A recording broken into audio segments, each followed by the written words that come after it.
Good morning, good afternoon, good evening. This is Andrew Turner, founder and host of the G&T Sessions podcast. And today we have not one, but two esteemed guests. Welcome, Ravi and Dave. How are you? Doing great. Thanks for having us. Awesome, Andrew. Great to see you again and doing something together after a long time. Well, it's not that long. It's a 7-year itch. I think you call it 7-year itch. Is that what you call it?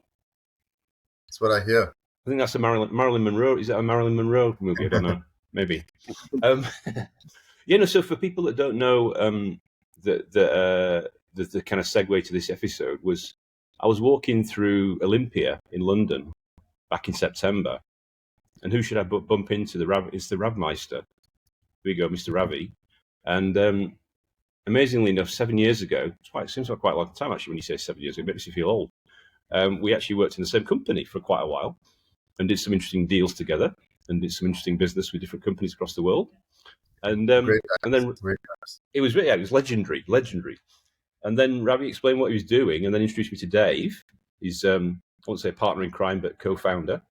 And we thought, what the hell? Let's get on this. Let's get on the G&T sessions. So welcome both of you, and thanks for joining today. And I suppose I'm given where we are, I suppose there's what I see in technology these days is every week seems to be something new that's coming out.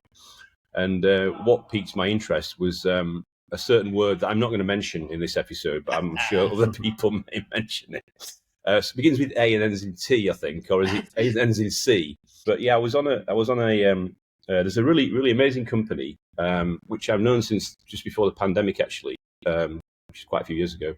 And there's an amazing guy called Scott Galloway. That my dream at some point was to get Scott on this show. Never say never. But he's the NYU Stern professor of marketing, and he's got a company called Section School. So last Thursday, there was a marathon session of 10 speakers, and they were talking about the AI, this thing called artificial intelligence, which apparently is catching on in the world. It's a little hot right now, right?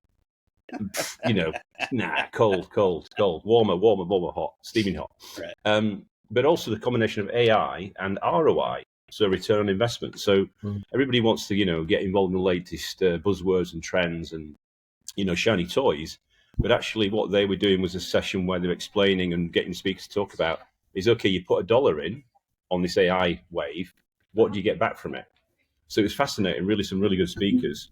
And so it's a good segue from that, because obviously part of that session was some quite infamous people in the tech industry talking about how how they're kind of transforming with these new technologies. And obviously stuff that Dave and Ravi are doing is right in the bullseye. I think that what my summary from that session was, and I saw a post on LinkedIn 2 days ago, is it's no longer called RAG, it's called Agentic RAG. Gosh, stop! You said I was supposed to not say it. If you say that you're an agentic company, doesn't that immediately mean you get $1.50 back on every dollar you put in? Isn't that the way it works? Is that all, Dave? Is that all? I thought that's what it was. If you say it 3 times, you get. Well, all the kind of you get $2.50 back, right? All the ka-ching comes back behind you. Exactly. So I mean that's my little segue to today's episode, and I suppose we're going to ask you to introduce yourselves and give us a bit of a background about what's going on in the Ravi and Dave world. Over to you, Dave. You want to go? Yeah, sure. I'll go first. Dave Brewster, longtime entrepreneur. This is my 7th startup.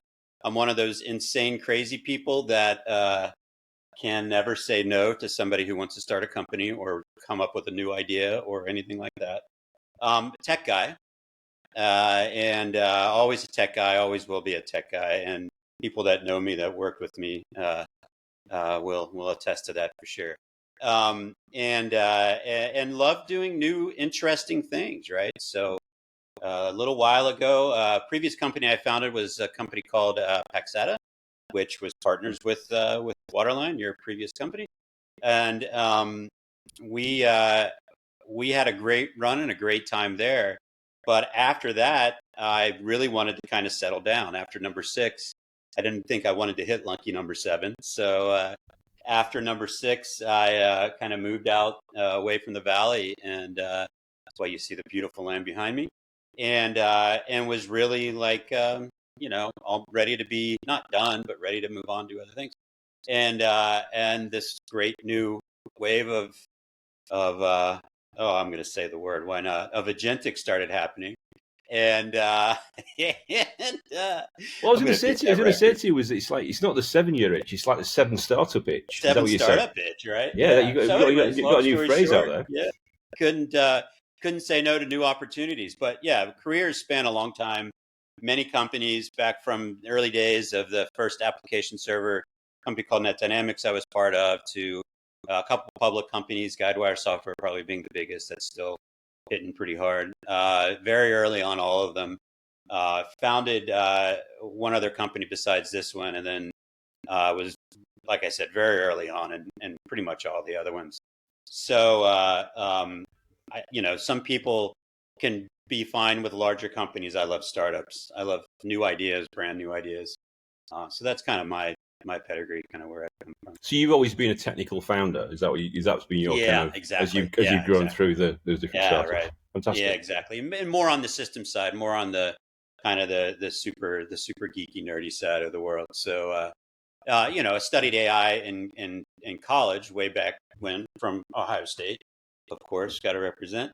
And that was a long time ago. So that was kind of a 4-letter word for a while. No one did AI or machine learning or anything for quite some time. And then when it started becoming hot again, I got interested in it. Paxata was acquired by Data Robot, and that really kind of rounded it out for me a little bit, bringing back the interest. So anyways, enough about me. Ravi, you want to go? Yeah, sure. Tough act to follow, but I'll try. And it's been in the tech business for a while. The first half of my career, Andrew, as you probably know, was a lot about in New York, especially in the East Coast, consulting, doing a bunch of tech strategy kind of work. I've been fortunate to work with some great people from a business perspective and from a go-to-market perspective over the years, and some incredible experiences, including ringing the bell at the New York Stock Exchange, taking a company public as part of a team.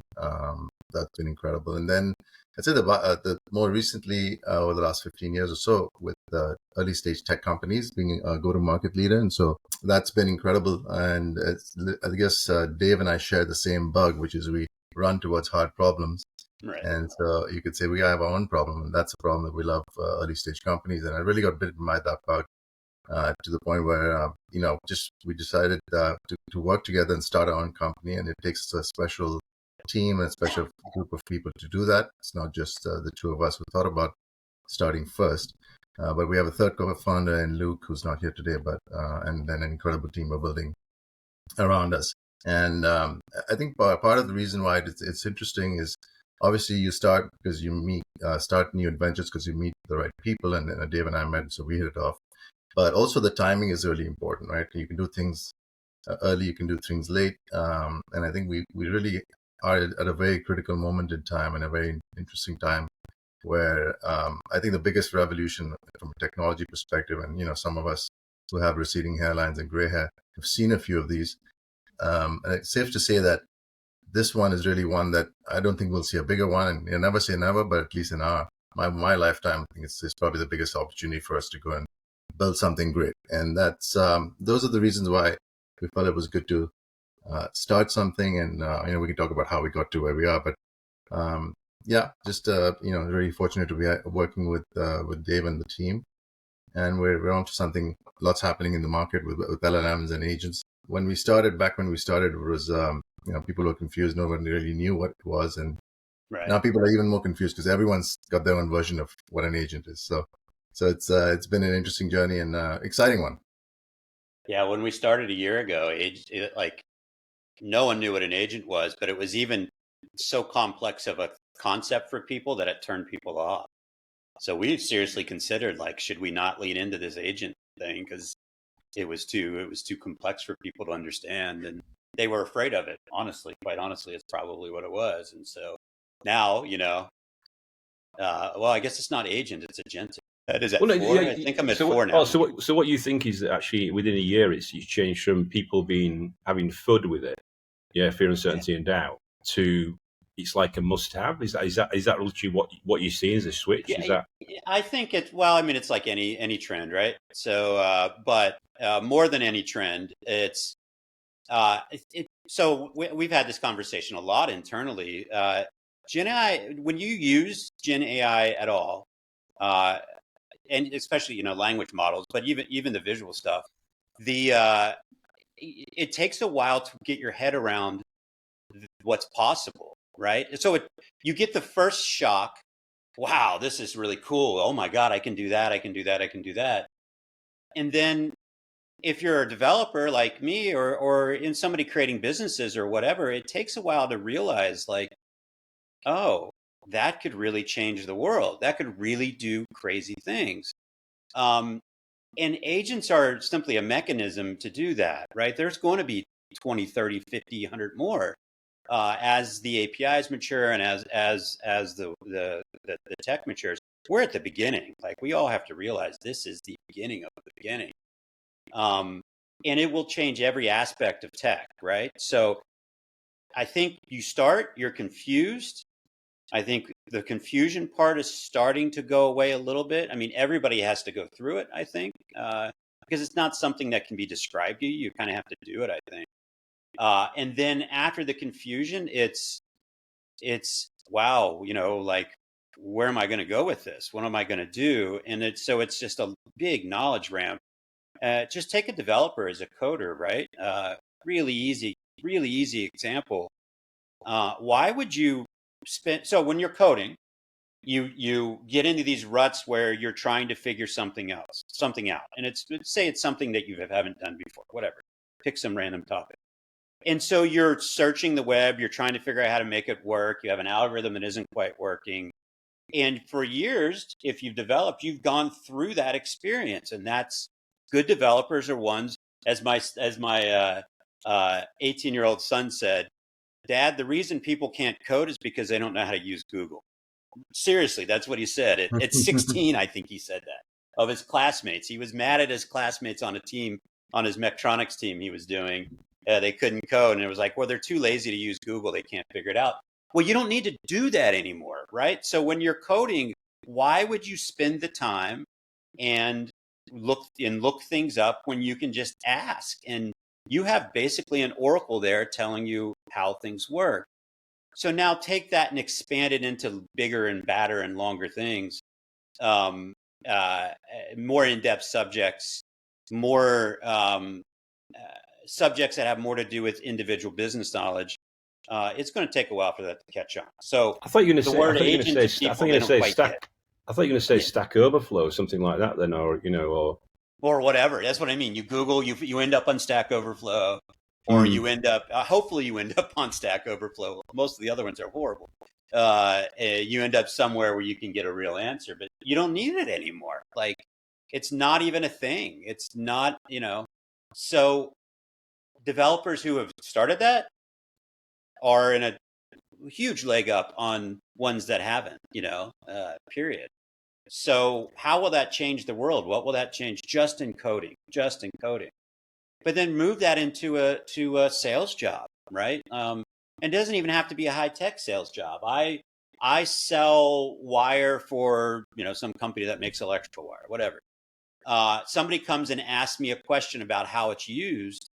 Oh, I don't know. Let me go look the specs up in the manual. Let me go do this. No.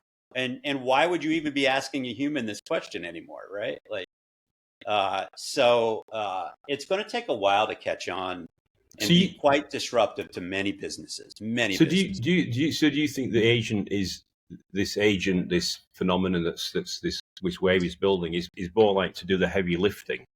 Is that what you'd say? Then or is it? So or is one it of the big actually aspects is it work replacement? Is it work replacement and heavy lifting? I wouldn't say heavy lifting. I would say broad, not deep. More broad, not deep. But one of the things that we like to say at Eidolon, which is where Ravi and I are working on now, which is an open source project that you can go use for free. It's on GitHub. Please search it.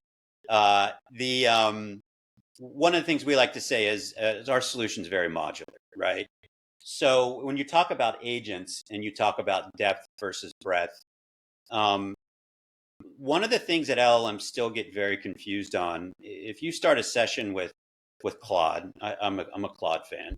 You start a session with Claude, and you ask it a question, and then you switch topics completely on it. It gets confused, and every agent's that way. It's just the way the context works, and just the way the whole algorithm works, really.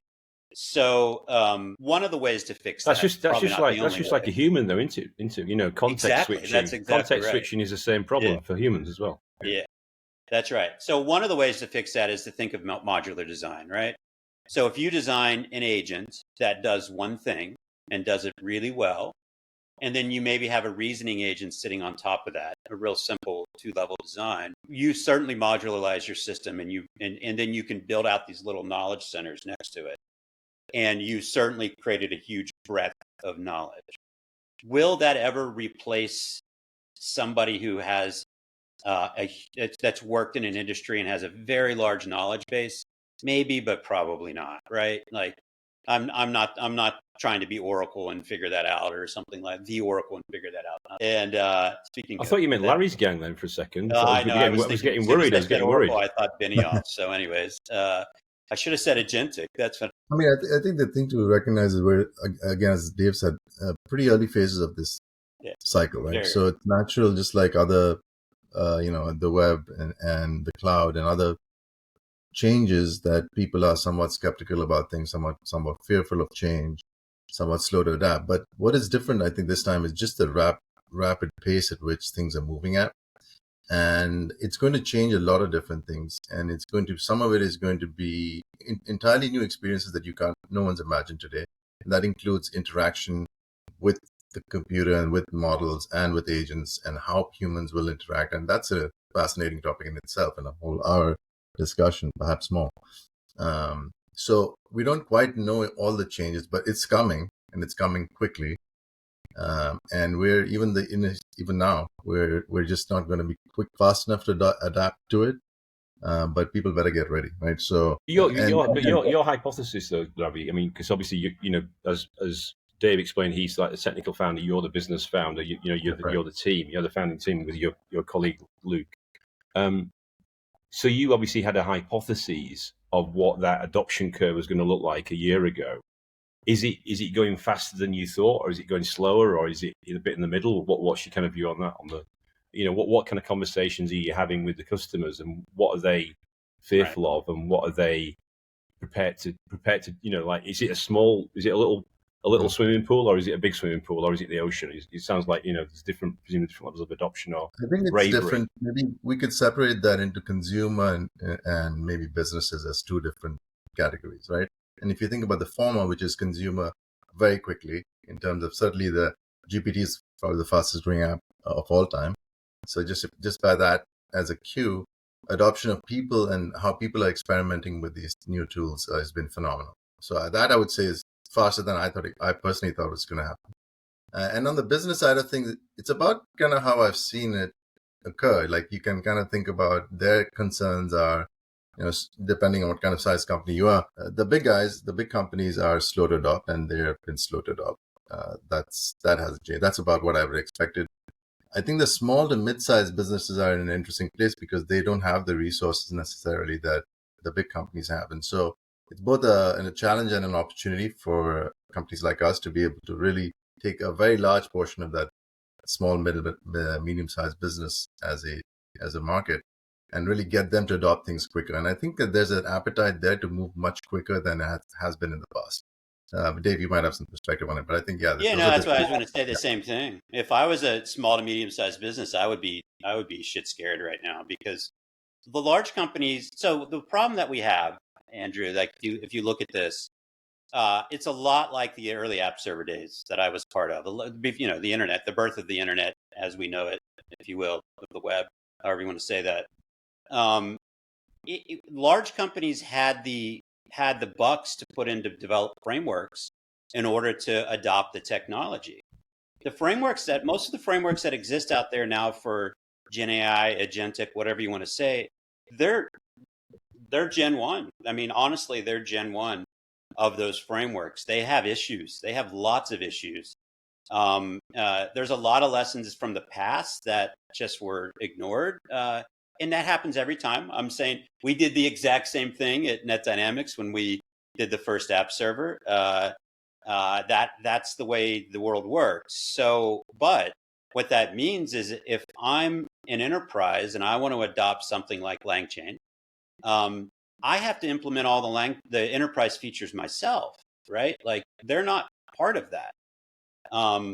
So it's very much still like a toolkit. You're saying it's very much still like a toolkit. Yeah, like very much it's like a Lego set you've got to pull together yourself. Is that that's exactly right? Yeah.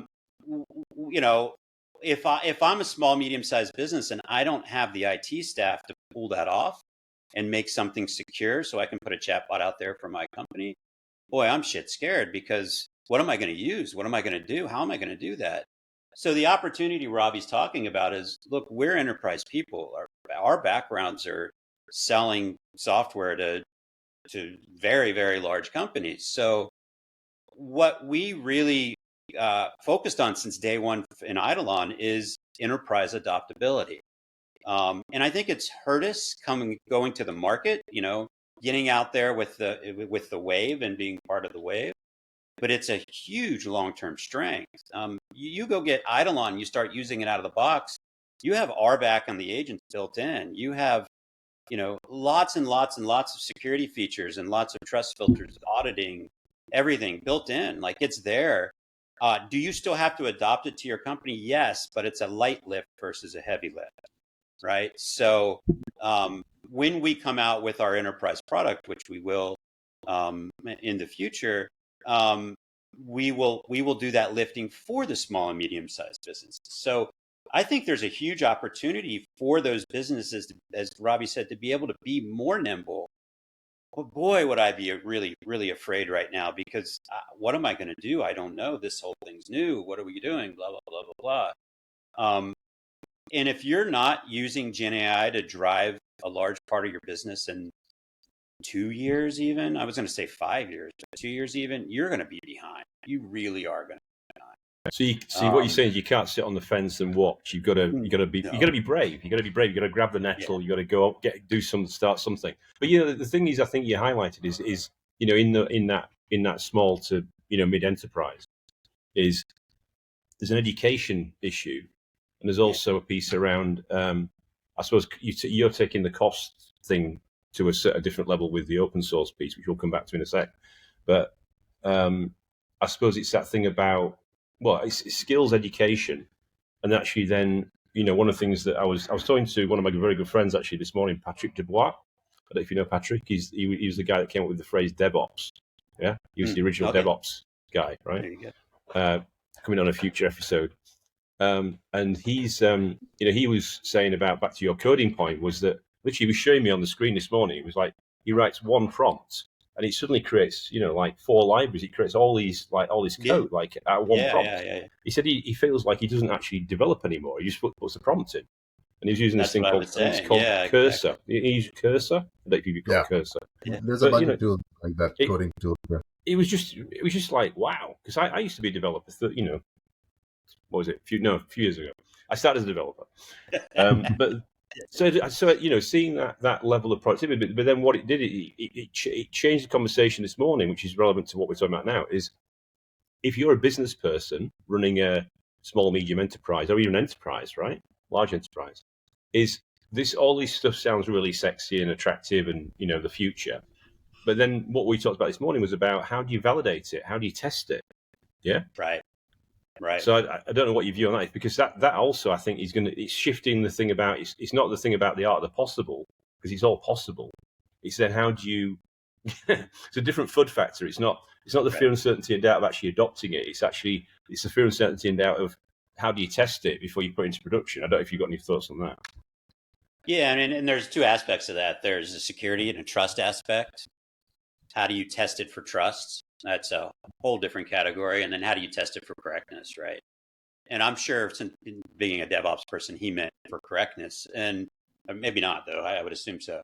And so we have developed some things in Eidolon to make that easier. But one of the things I think that's really hard for the developers that they're just going to have to get used to is correctness isn't an absolute, it's a statistical guarantee, right?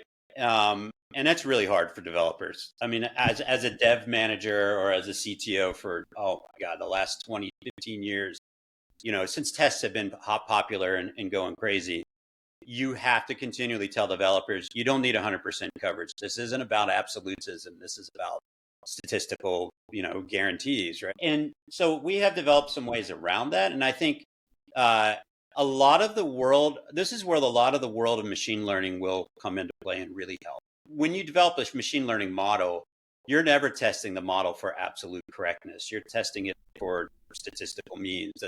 Does it generally hit the ballpark of where you want? That's part A of it. And part B of it, you have to always test. You just don't test it when you create the model. You're always testing it while the model's in production to see if it's drifting from reality. So we've developed a few ways to do that. We're working on more. And it kind of blends the standard practice of testing, where what we allow you to do very easily is record a session. You write some code. You say you write an agent that, I don't know, goes to GitHub and looks at your pull request and does some fun things with it. You can record the session for the test you just wrote, and you get absolute playback of that test. So you know that it's like a step-by-step trace. Working. It's like a step-by-step trace. Your code's working upstream. You're sure your code's working upstream, given what's there. But the second step of that is then you need a statistical you need a framework for testing that allows you to re-record every so often to see how far away you're drifting from reality. And that's what we're working. And if somebody wants to work on that, I know the open source project for you. We would love to have you help us out. Who's the salesman here? Anyways, well, no, I was just going to say. I was just going to say, because on the commercial side, I know when we spoke in Olympia, Ravi, you went through the commercial model. I suppose it should be really good to get your perspective on. Because I worked in open source many years ago when source control, right? So when I was at the company that's now called Sirata, this is when we were competing with ClearCase, yeah. And when Subversion and CVS were the source code repository, you probably remember that, Dave. Yeah. We're old enough to remember that. And then obviously, this is before. Fan. Oh, really? All right. This is before Git. This is before Linus actually released Git, so it's quite a few years ago. But the thing to take on the model and go down an open source route, I think, given what I'm seeing, is that all the enterprise players are saying they've got their own version of the agentic ambition that they can satisfy for their customers. So to go through down an open source route, I mean, I suppose we just need to understand your thinking around that, Ravi, because commercially that's a brave, courageous route. I'm not saying it's the wrong route, but it's a brave, courageous route to go down for a software business.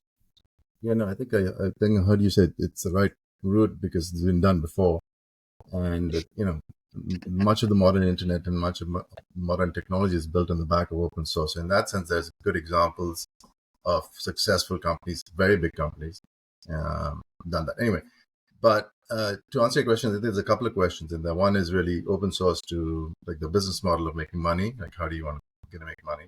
And I think from that perspective, it's we have the project today, which is all about getting developers, and that's our ICP. How do you get developers to use it? And they're using it today for various things. Some are more personal projects.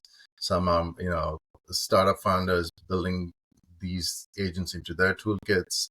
Other are smaller medium businesses trying to automate a whole bunch of things that were done manually in the past.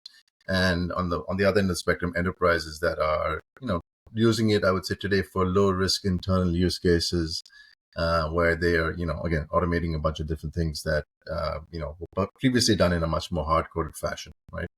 And that's two things there, which is it's done more efficiently using agents and AI, and it's also changes the experience of the user. In that case, the users may be internal users.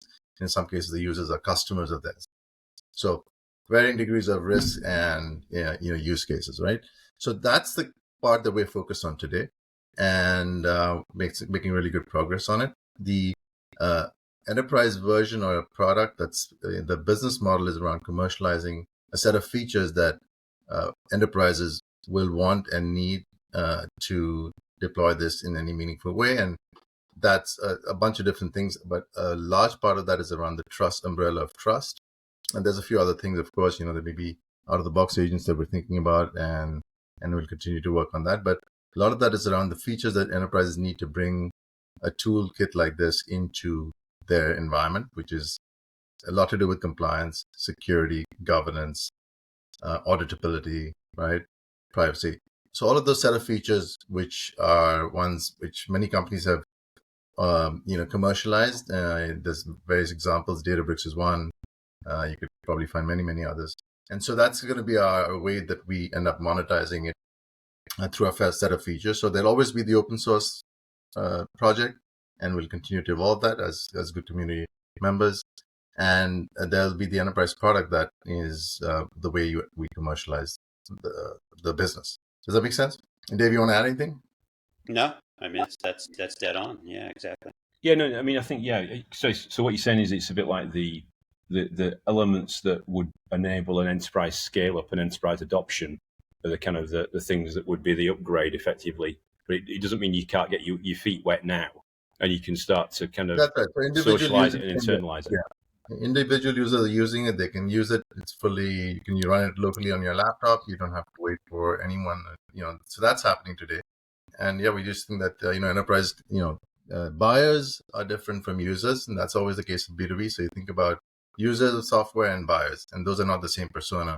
So you have to be able to address both to have a successful business, a software business, right? So that's, and that's very true in B2B, not so much always true in B2C. Because your buyer and user is sort of the same person in B2C, right?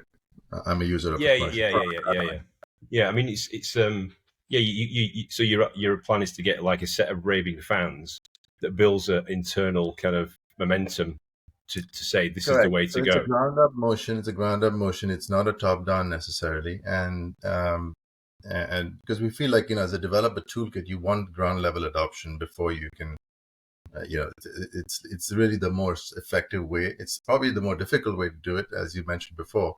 But it's the right way to do it. And that's what we felt. We very deliberately went down this path because, it would have been quite easy for us to go the other way, which is to call a few C-level folks that we've worked with over the years and have them use us and, arguably pay for it. But, that doesn't really help you. I think it kind of, it's good in the short term, but I think a longer term play is, it's a much better way for us to get success ground up. And that's what we're focused on right now. Yeah, and it's not just about the raving fans as well. It's about, look, we're early. I mean, I said it early. This market is very early, so it needs to mature. Creating an open source project is probably the best way to get the feedback needed to mature a platform, right? It's worked with LangChain. One of the problems, it's worked over the history for everybody, and just in our particular field, it's worked for them pretty well too. But one of the problems with getting a large group of people using you way early on, which is what happened with LangChain, which is, a blessing and a curse, is that now your framework's kind of set in stone, and nothing pisses a developer off more than somebody rewriting something that causes them to rewrite their code. Nothing does. And so it's, like I said, it's a blessing and a curse. It's great that you get early adoption, and we've gotten a great fair share of early adoption. But at the same time, you need the ability to change and to adapt and grow and let the market mature. And an open source project that you have people actually working on versus just using really does foster that development quite a bit. Have you? I didn't get a chance to check before we had this session today, but have you actually gone down the Apache Software Foundation route? Is it actually an Apache project, or is it? We're not an Apache project, but no. But okay. Have we thought about it? Yes, we've thought about it. Sorry. The license or foundation? The foundation. Oh, okay. Yeah, no, we haven't explored that yet. For no reason other than it's on the list. As I tell my girlfriend all the time, it's on the list. I'll get to it. Don't worry about it. It's on the list. All right. And I suppose it's the thing. I mean, an interesting thing I find is that obviously, you as you said, you said in your intro, Ravi, about it's all about sometimes timing. You can be too early in a market, you can be too late, and I don't You know. can't be you can't be too late because that never works out. But you can Well, be early. yeah, no. I suppose the reason I was saying was about getting the right timing. Yeah. I suppose my observation in literally probably the last 3 months, last 12 weeks, 10 weeks, it's literally been. It just seems to have gone from, I'm not saying nowhere to be everywhere. This kind of narrative. So I suppose it's also What's the about word, Andrew? What's the word? What's the word? Yeah.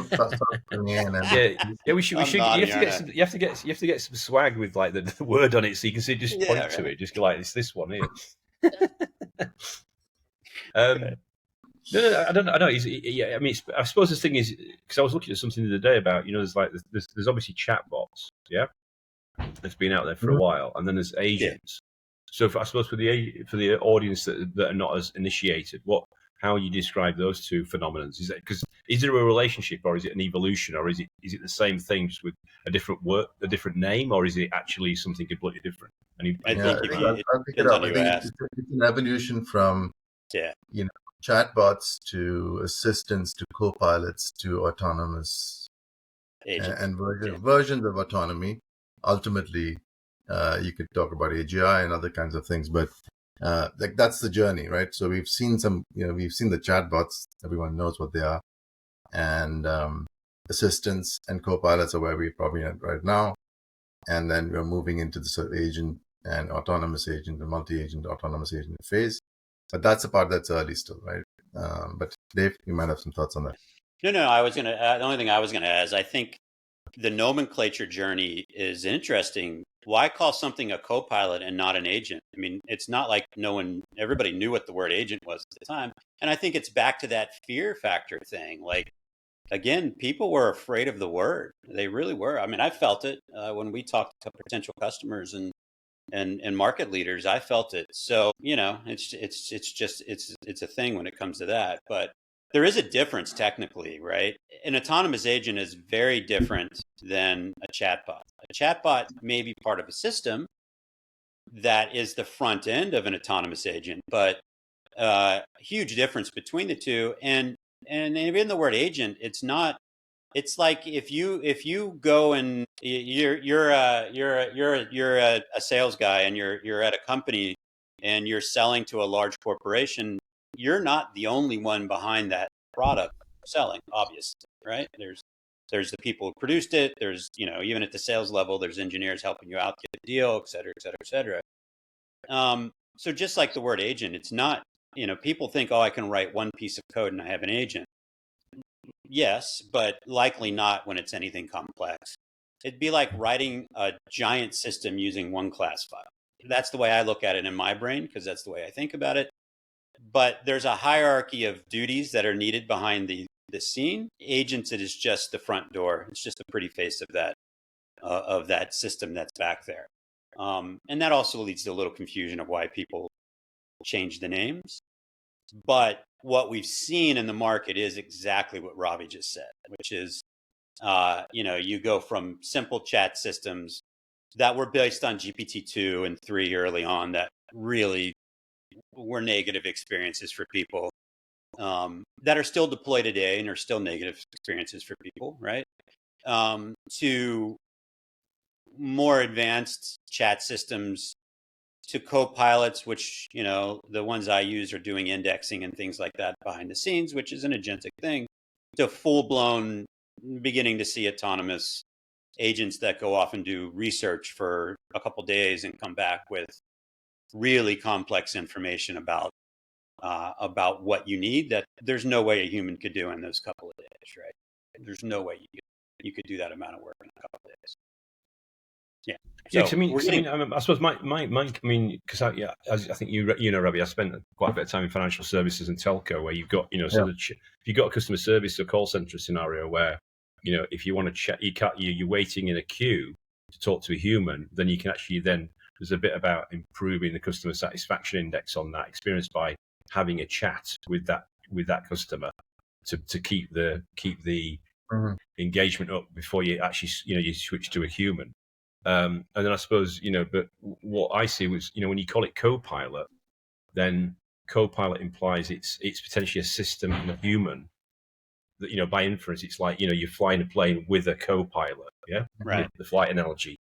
But then the agent implies, if you think about, sales and distribution, an agent is usually a proxy for somebody who does work on behalf of a company and is the front. You have an agent in, it's not like James Bond, but you have an agent in in another country. You I don't know, you want to do business in China, you want to do business in Japan, you appoint an agent, is your representative, to be the focal point and be the front of your business to those potential customers that you could bring on board.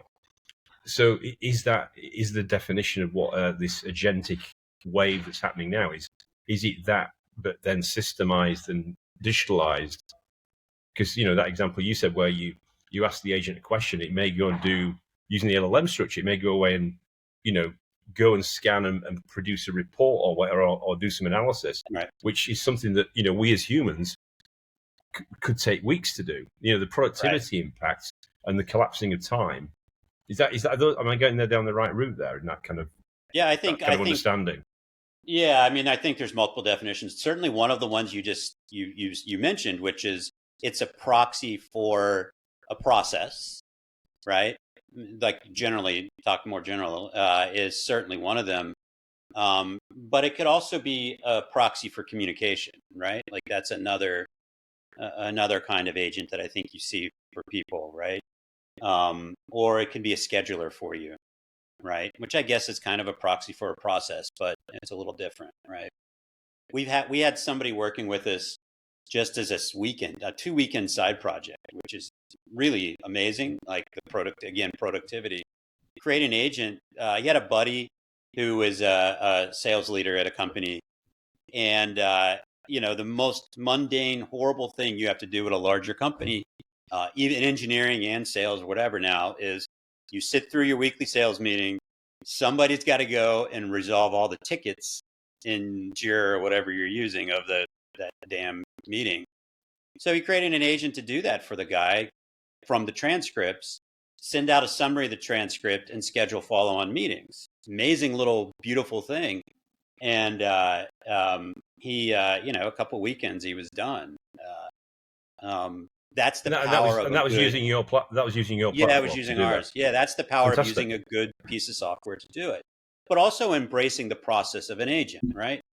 He didn't create one agent that did all of that. He created an agent for Google Calendar, an agent for Meet that went and got the transcript, an agent for blah blah blah blah blah. That went off and did everything. And most of them were using the APIs. So we ship an API agent with Eidolon that makes it very easy to talk autonomously to any API. So you don't have to go write code to talk to an API. You give instructions to an LLM, and then you give it an API agent base class like what we wrote. There are others out there. And it reads the information, the definition of the API, gets the intent from the definition, and away you go, right? So you're basically putting a English language, a human-like interface, however you want to say it, to an API, and then that allows two autonomous agents to communicate with each other seamlessly, or it allows a human to communicate with it. Either way.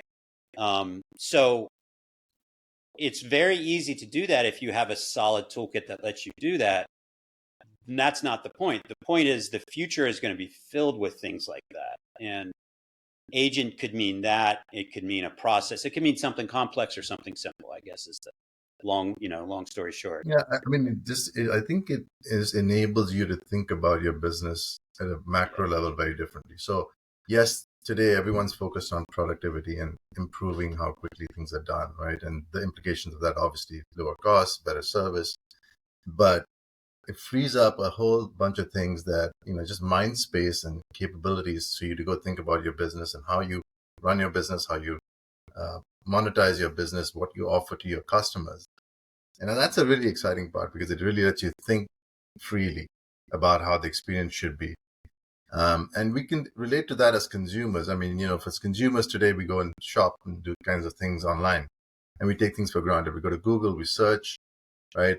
The information is presented to us. We try to make some decisions around purchases that we want to make, and then we go complete the transaction. And that'll be flipped completely over time on its head, where you don't have to search. It's actually the agents will push the information to you, right? It will know your preferences. Well, we've taken some steps toward that. It will complete the transaction for you, the booking, the purchase, so it's just a completely different, and it's an inversion of control, in a sense, inversion back to where things are actually done for you, and they've thought things for you, and they've actually acted on it, as opposed to just presenting information. And if you just think about that as a personal life, we relate to that pretty easily. And then for businesses, similarly, just very different experiences and very different business models. And I think that, to me, is super exciting. And to be part of that, to be able to witness that working with users and customers is really exciting. I mean, I think the interesting thing is that the example that you gave, Dave, just before was something that most businesses have to deal with. And what you're saying is, in literally a couple of weekends, you've got something up and working. But it sounds also like you're integrating across multiple platforms, systems, to have a frictionless process. But that, I think that's the thing, is that's where if you get a small win like that, that's going to, the thing about, you said about confusion a bit earlier, people were confused about it, then that's going to build confidence, and then that's going to drive adoption, isn't it? So it is back to the old adage of starting small. I think my point on the stuff that you just said, Ravi, was, are you seeing, is it, so what in your personal life, do you see the use of agents being, you have your personal agent, or, I know people have called it digital twin before, but then in your business life, you have a business agent that works with you for your role. Do you have like an agent that understands your preferences, understands your principles, understands how you handle things? Do you see that as being the way this is going as well, or are people not quite there yet? Yeah, I don't think we're quite there yet, but the direction of travel is correct, right? I mean, as a personal productivity enhancer, you have multiple agents doing multiple things. You might have something just to schedule your daily life. You might have something else to do with other aspects of your personal life. And I think we're much closer to that today. I mean, like Dave said, there was someone who put together a productivity agent, pretty smart developer, to schedule calls, to take meetings from notes from calls. All of that is happening right now. You don't have to really wait for that. On the business side, we'll have teams of agents. We'll have, just like we do today, we go into a conference room or, virtually, and we make decisions. We discuss it. We make decisions in sometimes a hierarchical way, and sometimes less so. And exactly the same way that team is, you'll have a digital equivalent of that. You'll have managers, an assistant, a smart worker, a co-worker, a manager that you can rely on, and that knows your capabilities. And that's very real. That's not quite there yet. Clearly, we have ways to go for that, but I think you're right on in terms of where this is heading. And I suppose the opportunity is also for, when we talked about this different size of companies, you've also got that thing about, if you can get into an innovation team and talk to an innovation team in a large enterprise, they're probably going to be wanting to try things out. But then if a small or medium size, a mid-tier enterprise wants to scale, you've got some choices then, haven't you? You've got, okay, if the productivity, validation of a use case, the productivity is 10x, 20x, 30x, then actually you've got some choices about, do you allocate the jobs to be done to be a human job, or does it become an agent? Are we getting to that stage in organizational design and scale? Within a few years, for sure, yeah. I mean, they're definitely thinking about the fact that, mundane things that don't need to be done by humans can be moved to agents. That's for sure. Not to just reduce costs, but to make the humans that are doing the work do something else that's more productive. So that's definitely a top of mind for C-level folks. And they're acting on it. So they're not waiting for it. Yeah, I mean, it's not just about productivity, Andrew. So on like my free time, I like to work on hardware projects and, microcontrollers and the whole, imagine that, right? Crazy Dave. So you got to put a lock on your door. You got to put a lock on your door and a lock on the box with all that hardware. No, I work on microcontrollers for a fireworks igniter system that I'm designing. But anyways, whole different topic that I could talk months about. But I was having a conversation with Claude the other day, and I do have conversations. I use our toolkit, and it supports audio, speaking to it, etc. And my girlfriend thinks I'm insane because I just talk to the computer in very crazy, deep technical terms. Anyways, I was having a conversation with Claude the other day, and it suggested I use a whole line of microcontrollers that I knew nothing about, had no idea they existed, not a clue. And why don't you use an ST micro, blah, blah, blah. And I was like, wait, what? What is that? And it happens all the time, all of the time. So it's not just about productivity. It's about up-leveling the worker to increase their knowledge base so that, the best level of productivity is not doing something faster. It's not doing it at all, right? So if you can avoid a lot of mistakes along the way by having these agents recommend and give you the data so that the answer is much clearer in the beginning than after months and months of churning the wheels, there's the real productivity gains. Or there's the nirvana, real isn't it? That's value. nirvana. I guess value is the right word. Yeah, I mean, that's nirvana, isn't it? Faster and higher quality. I mean, wow. Right. I mean, that's just like blow your brains out, isn't it? I mean, that's brilliant. Yeah. I mean, yeah. You ask a question, how do I program this microcontroller? Who am I going to ask? I'm in the middle of Ohio, in the middle of nowhere. Who am I going to ask that question of, right? So getting those answers and then having it recommend something that never even occurred to me, pretty mind-blowing. And for me, very productive for that. I mean, because it's extending your scope of knowledge, isn't it? That's what you're saying through that Right. interaction. Right. I mean, one of the things I was just thinking when you were talking was about in terms of organizations, who are you seeing gets this? Is it the technology function? Is it a business leader? Who's getting this? If you think about the technology industry as a kind of a habit of just blasting stuff out. Yeah, this is the latest thing you should get on board. This is the latest thing you should do. Who are you seeing that really is embracing it? Is it still the technology aware people? Are we getting these more hybrid people? Is it certain functional business leaders that are getting it, or all of the above? I don't know. What's your view on that, Ravi? Any thoughts on that? I mean, I think it's a top level mandate. I think this is not one of those departmental things, or you can't escape it. It's really a board level issue, and of course, people's ability to act on it differs based on their a lot of different things, including skill sets and the organization and the culture and all of that. What kind of an industry you're in, regulated or otherwise.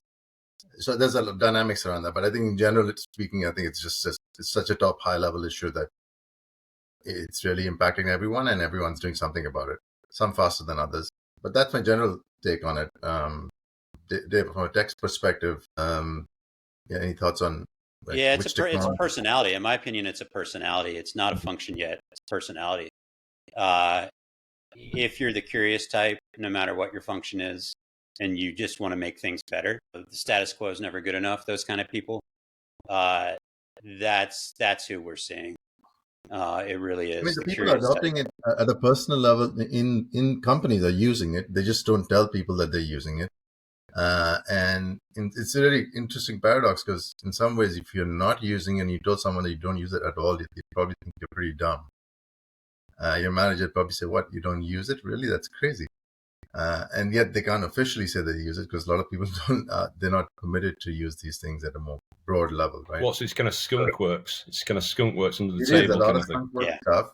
Not every company, but for sure there's a lot of that. And there's been statistics and studies that are actually surveys that are pointing towards that, right? 60-70% of people using it, not all of them telling people, their managers and yeah, I suppose that. I mean, the reason I asked that question was because that's a segue. Because one of the things I thought was really good about that AI ROI conference last week was that you had Moderna on there. You had a number of other customers. You had some tech vendors as well. You had the illustrious Mr. Mark Benioff from Salesforce, obviously talking about that A word that we don't say on this episode. No, I'm joking. And but there was obviously some kind of sales orientated, where the best in sliced bread, buy our technology kind of session, yeah. But there was also some actual real end users like S&P Global, Moderna, but they were large enterprise.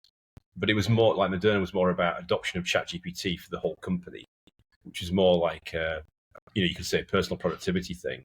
But then I think what the stuff that you're working on is actually the potential with it is far deeper in an organization where you actually, if you think about jobs to be done, the classic pains and gains, jobs to be done within a function and how you have impact and improve the ROI, improve the P&L, is if you categorized all the jobs to be done and then you said, no, we're not doing any of those jobs anymore. We're going to do that's going to be the agent that does all that. Mm-hmm. And then we focus on the more creativity, the bits that humans are good at. Yeah. Right. You actually really properly define a new division of labor. So that's where I suppose it's been useful to understand that from today's session, because I think that's the paradigm shift. That's the opportunity. I suppose the question that links onto that is about who are the poster childs in your view today? Any thoughts around that? I'll give you a couple of examples, but I don't think they're quite 100% in the agent world. Have you seen anybody out there that you can talk about? Anybody that's really kind of gone all in and really going down the right route that people can look at in the future? Great question. Yeah, that's a hard question. I mean, I would say I've seen examples of smaller companies. I'd say they're much smaller companies that are talking about it publicly for various reasons. And so you've heard the example of Klarna, which is, that's I would say the published example of how they really thought about agents and Gen AI and not having to have people do a lot of that work. And so that's the more public use case and company that's talked about it. But I mean, what we're seeing is that a lot of the smaller companies have built these agent-based systems. In fact, we're working with one in the FinTech space, and they've actually done a great job at thinking through how Gen AI can be applied to a pretty old school business, pretty regulated industry, to alter the experience and improve the experience of the customer, but also just be very, very productive and drive efficiency. Can't really talk about it too much, but yeah, they've been the more agile use cases. I haven't really seen a lot of the enterprise companies publicly announcing things, right? But again, I agree on that. I agree on that Klarna thing. I mean, I watched Sequoia they've got like a podcast channel themselves on YouTube, and they actually interviewed Sebastian, their CEO, the Klarna CEO. It's really interesting about literally when this is back in, I think, late 2022. Literally, he admitted on this podcast that they saw this announcement from ChatGPT, from OpenAI. He literally then flew from Sweden to San Francisco and sat in a hotel so he could actually go and meet Sam Altman. He basically said, wow. I'm in San Francisco. Yeah. I'm kind of like, allegedly I'm here to do business. He wasn't. He was basically there to try and get in early to meet Sam Altman. I mean, incredible. I mean, for something like that size of business. But yeah, I mean, the productivity impacts on that has been huge, hasn't it? And I think they've thrown out certain applications now, and they've kind of built their own internal tech, haven't they, to transform the organization. Maybe I'll just amend what I was saying. I mean, I think the big companies are taking a safety first approach, clearly for obvious reasons. And the use cases there are the typical ones we've all heard about today, which is customer support, RAG as a technique to answer questions, generate things for marketing and sales collateral. So there's like the generation of collateral, whatever the collateral is for whatever function. There's the coding use cases with the Copilot for coding, which is a whole separate thing. There's the customer success, customer service, right? Those are like the areas. And yeah, I mean, there's a lot of activity in those areas for sure. But I would say step change capabilities, like really transforming the enterprise in a meaningful way, that's still there's still a work in progress, I would say. Yeah, I think it's part of that learning curve I talked about way early on in the beginning, which is confusion, right? So the first level after confusion is, well, I can just use this to enhance my existing processes, right? Not, oh, should I change my processes, or how does this really affect, or how can I use it to have new ideas with and things like that, right? So very few companies, I think, again, we're very early on, and very few companies, I think, have realized it. But my answer is kind of what Ravi said. It's the startups trying to reinvent a whole space using Gen AI that that are really the ones that get it the most, because they were early adopters, right? Very early adopters. I think the earliest you started touching it and getting your arms around it, the farther along you are. So that, Well, I mean, it's a classic it's change the management small issue, early isn't it? guy. It's a classic Yeah, change management issue, isn't it? With yeah, large organisations where the hard stuff is the soft stuff. Getting the people lined up behind that change and getting them to be confident and courageous. That's half the problem, isn't it? Is that yeah, sometimes they I'm not saying they're all sat on the sun lounger, but sometimes if they're generating cash and it's all successful, but then why disrupt that? And then it's also, I think, the discipline is sometimes people, because it's hard stuff what we're talking about here. You've got to, if you yeah, had to break down that process and then be brave to say, right, we're not going to do that from a human point of view. We're going to redeploy people from that manual task set of things that you do religiously every day, and we're going to put an agent in there. That's a scary place to get to, isn't it? If you've not, you've got to go incremental steps, because actually your operating model is changing, and if it's customer facing as well, there's risk around that. Yeah, so it's kind of like you got to be scary. ballsy. You got to be ballsy. You got to be ballsy, but you got to grab the nettle. Otherwise, you're not going to adopt it, are you? So that's back down to leadership, isn't it?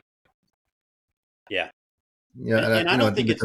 Yeah, go ahead, Ravi. Sorry, go ahead. No, I was just going to say the consultants and some of these advisory companies have a big role to play in shaping how people think about this. And we didn't talk too much about that, but any big shift, you would assume that makes sense. But in this case, it's really, really critical that they have trusted advisors that they can enable, talk to. And, as a company, one of the things that we want to do is to work with small companies that can help shape the thinking of some of these enterprises and smaller businesses to approach things the right way, so that there's there's real business value, there's real production use cases, and the art of the possible is great, but really thinking about what can you drive from a deployment of these agents, which has always been the problem traditionally. And a large part of the early versions that Dave talked about of frameworks and toolkits that came out were a lot about showing what's possible. And that's only been exacerbated, I think, by a lot of the demos that you've seen. You've seen a lot of stuff that's been great demoware, and people are tired of it. Like, show me what something that really works. And that's the part that we're really focused on. Also working with some of the boutique consulting firms to say, let's think about this as the right way. Think about deployment as you're building agents and real world use cases. One of the things we did today only was talk about high tech companies using it, right? Gen AI is going to affect everyone. So kind of a story that I have that I think is great and hilarious is my nephew is a blue collar worker, right? Like, so he installs big giant pumps for a living, like the ones that drain whole streets or stadiums or things like that. And I got him really early on. He's a curious kid. He's young. He's 26 or 25, and got him really early on, like on the whole Gen AI thing, using Claude, using ChatGPT, and it worked. He got ahead very quickly. You used to have to go ask the old guys, how does this pump work? What's the horsepower of this pump? Is it single phase? Is it three phase? Blah, blah, blah, blah, blah. Like, how do you install it, etc. Now they go and ask Willie. Willie's his name. Now they go ask Willie, like, hey, Willie, how does this work? And he pulls up his phone and asks ChatGPT, and he gets an answer and a pointer to the spec sheet. And think how long it takes to look up the horsepower of a motor in a spec online. Like, that's how you have to do it. There's really no other way. You don't have to do that anymore, right? You just ask a question. So the impact will be far reaching, farther than us Silicon Valley type weenies can imagine, right? So the opportunities are huge for a lot of people around there to not be afraid to accept the technology. I think will be the biggest problem for a lot of people, which is what we were just talking about, right? Yeah, the back to the hard stuff is the soft stuff, is it? But also, it's that that is in the future. Willie's not a human. Willie's an agent, right? Mm-hmm. That's a resource for the whole company. You're not going to have an agent going installing pumps in the middle of the street. Yeah, but Right? I saw a video on Instagram this morning where there's this robot cutting wheat Sure, but out of the fire, you know. So yeah, we're yeah, I know farther what you away mean. from that than we are of, one of the things I think is quite interesting is, which is way off topic, but it's kind of a little bit on topic, is the autonomy generator. What did we call it? The automation generation, right? Was a couple back, I guess, where automation really affected blue collar workers. It changed the way factories worked. It changes the way a lot of things like that work, and that had a huge impact on society. Negative in the beginning, now more positive. This is going to have a massive impact on the white collar workers, way more than it will on the blue collar workers. And I just find that appropriate, I guess. We spent all this time making their lives hell. Now we spent all this time making our own lives hell, which is appropriate, I guess. Yeah, no. So I mean, it's to kind of a couple of final questions. Is I suppose the final one was final last but one was about we're now in November 2024. Just a bit of a timestamp on this episode. So by the end of 2025, is there any kind of predictions or forecasts? Because we're getting to that zone, aren't we now? Of we're now at the end of we're on the the eve of 2020, 2024, 2025. Yeah. Any thoughts of what this thing's going to look like by the end of this next year? Any thoughts on that? I do think that the conversation is going to change, and the focus till now has a lot been on the models and the underlying infrastructure. Where do we get the chips from? Which model today is better than the other one, and then tomorrow there's another study that says that it's better than the last one. So there's a lot of that, right? And I just feel like I'm done with that conversation. But really focusing shifting the focus onto the applications and the tools and picks and shovels, which is where we reside, and we're really enabling end customers, users to take advantage of all of the advancements that we made. And let's be clear, that the models are pretty good today. They can be used to drive significant impact. And you don't have to wait for the next whiz-bang model, right? So that's going to improve. I think that shift will come, and it's already happening, of course. That's going to be a much more of a conversation going into next year. How do we really get business value? How do we really drive productivity? How do we, enable new business models, new experiences? That's the part that I'm most excited about. Dave, thoughts? Yeah, I mean, I totally everything you just said, Ravi, I would echo 100%. But I the other day I had a thought that occurred to me. When is Gen AI slowing down? Right, like that was a big question last week, and I kind of have a perspective on it. I think is I haven't heard yet, which I think where Gen AI slowing down is very much similar to single core, single processor systems in the 2010s, 2000s, whatever, slowing down, right? Meaning a single question of an LLM is a lot like a single processor or a single core machine processing one thing at a time. Mm-hmm. That age may be slowing down, right? We may be hitting, quote, Moore's law, Altman's law. Wow, God, really? He would love it if I coined that. We might be hitting Altman's law of we're not going to get rapid gain every 18 months from LLMs. We might be slowing down. Now I'm guessing there'll be a bunch more, just like when Moore's law is dead in 2000s, like clearly it wasn't, but it might be now, right? It might be now. So we will hit that point. The point I'm trying to make is we've not yet touched on the parallel multiprocessor world of LLMs. The agentic world. I call that's my definition of agentic. Instead of doing one thing at once, you're doing many things at once.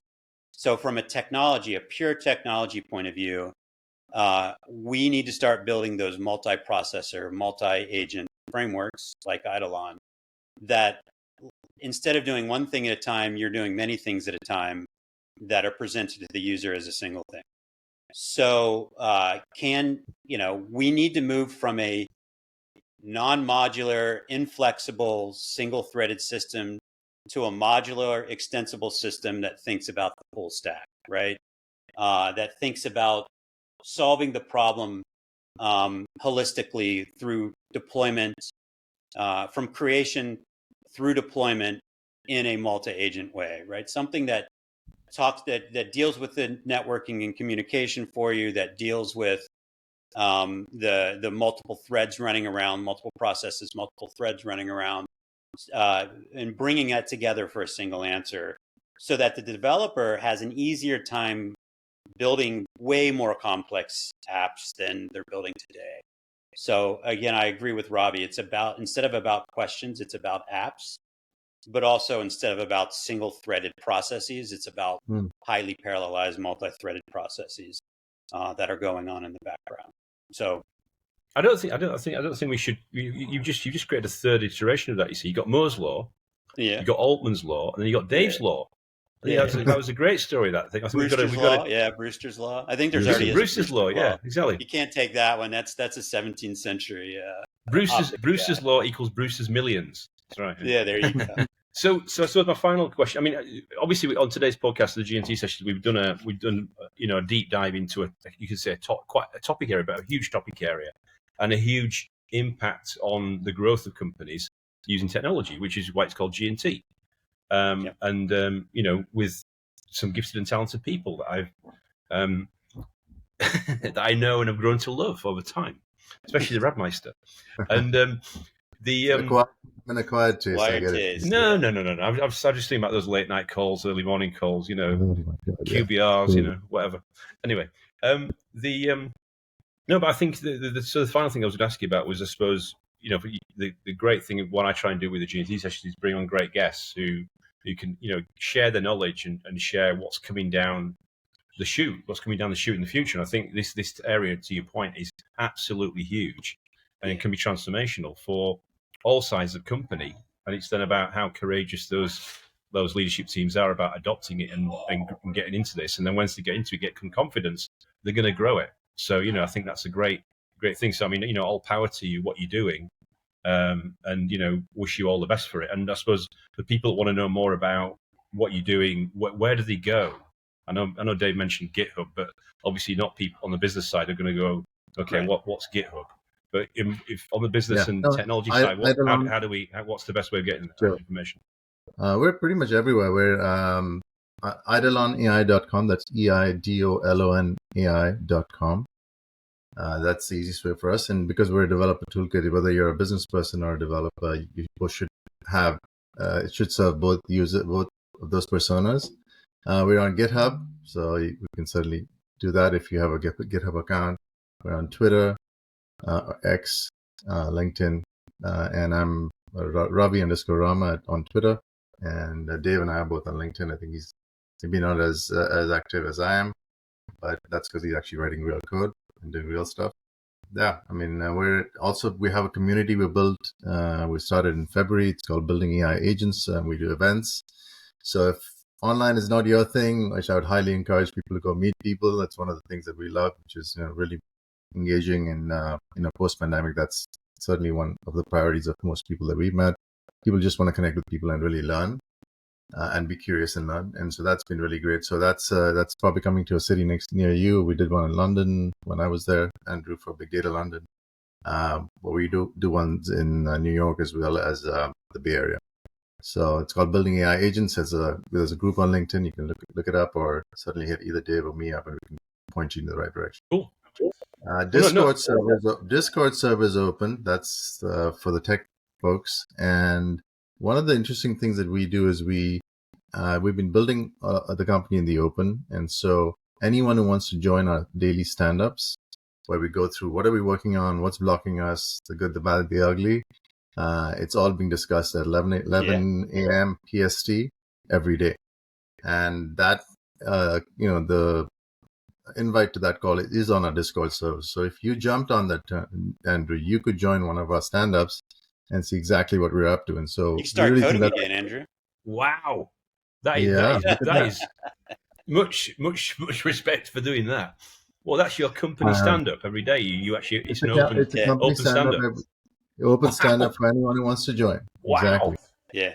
I think it's actually been really great because we've had all kinds of people from all different parts of the world join. Some of them find what we're interesting, doing really interesting personally, and they jump on and contribute. It could be writing code, it could be writing a blog, it could be creating a video, writing training courses, and that's part of the great ways that I've been fulfilled, is having all of these people upskill themselves, get value out of learning, sharing and learning, right? And that's sometimes the untold story. You build relationships with people, and you've got that feedback loop coming as well. So, wow, that is high 10 for you for that. My God, I've never heard that from anybody. I don't know if that's a phenomenon that's happening in the Valley now, but I don't. Where did you learn about that, or we just started doing it? We just started doing it. Yeah, that's one of the things. It's what the hell, it's a Tuesday. Let's do this. Yeah. Yeah, it literally was that. We all just sort of said, hey, we should do this in open. In fact, all our discussions, we've actually migrated our discussions from Slack to Discord. Yeah. So so look, we don't need to have these 7 different, one internal, one semi-internal, one external. Let's just have these discussions for the most part on that external server. And so just one of those things that it's more of a philosophy of how we want to build and how we think. And people love it. And some people might get freaked out by it, but that's okay. A lot of younger people have gotten a lot of knowledge that, think about it. I'm fresh out of school. Sure, I'm going to go help you code, but suddenly you're knee deep in discussions about go to market and marketing and positioning and all the things like that. Where are you going to get that kind of exposure, right? So they've learned a lot. You don't get it. A lot of people have learned a lot. Yeah. You don't get it unless you do the hard yards. So, wow, that's amazing. I didn't know that. It's a way to give back, Late in your career, it's a way to give back. It's nice. We'll see you at 11 a.m., Andrew, tomorrow. Right. Okay? I have some code. I have some bugs for you to fix. You want to fix some bugs? Oh, thanks. So you're going to give me some Jira tickets. That's great. Thanks for that. I know I should have admitted that to Dave a bit earlier. That was a mistake. Before we started recording, when we were waiting for Ravi. We built a personal agent for you, Andrew, just to give you that activity. But it's a good looking one, though. It's a good looking one, so it's all right. Yeah. Oh, there you go. I've been playing with Reddit recently. That's pretty good. So anyway, but I'm not telling you what my handle is. You have to find it. Much gratitude for coming on the show today. Great episode, and thank you for having us. So that was Dave Brewster and Ravi Ramachandran from I think you're in Silicon Valley, aren't you? Are you in San Francisco? I'm in the heart of the action in the Bay Area, and Dave's in the heart of the action of the real world, which is the Midwest, where real businesses are built, and we're in the tech boom, and Dave's in the real world, and then we have Luke, who's in Seattle, where the big companies are, big tech companies are. Yeah, exactly. I think I'm going to say Starbucks then. Anyway, no. Starbucks. And thank you for having us, Andrew. It's great connecting with you. Absolute pleasure, and I'm so glad we did this episode. It's I think it's people need to get this knowledge out there, and they need to grab it and see what they can do with it from an opportunity point of view. So it sounds like every company needs to be agentic, needs to adopt this agent lifestyle and get the work done. So fantastic. No, all power to you. We should talk in the next year and see how it's progressing. See where it's at. You'll be on your surfboards. You'll be on your surfboards like in Hawaii. Yeah. Thank you for coming on the show. And that was Andrew Turner, founder and host of the G&T Sessions podcast. See you next time. Thank you.